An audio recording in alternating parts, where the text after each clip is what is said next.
En asxaabtayda taageerayaashii meel kasta joogtaan saan hore idinku sheegay holidaygii aan ku jirnaa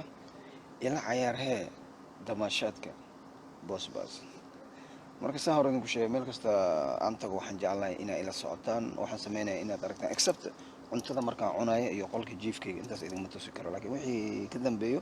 problem ma laha ma fahamteen marka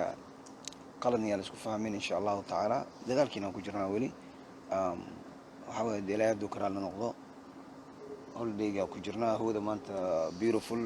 hadda kule qorax inaa soo bixi rabtaa ay u egtahay laakiin ma garanayo because cirkana waa yaro xiran yahay waxaa waye rob amal waayno ma fahamteen marka and weli waxyigelintii holidaygii aan ku jirnaa maanta maasha allahu tacaala waa iska soconayna sooma marka wax kasta aan sameynaya aniga runtii waxaan jeclahay inaan dadweynahayga aan entertainka u sameeyo saa hore idinka ballan qaaday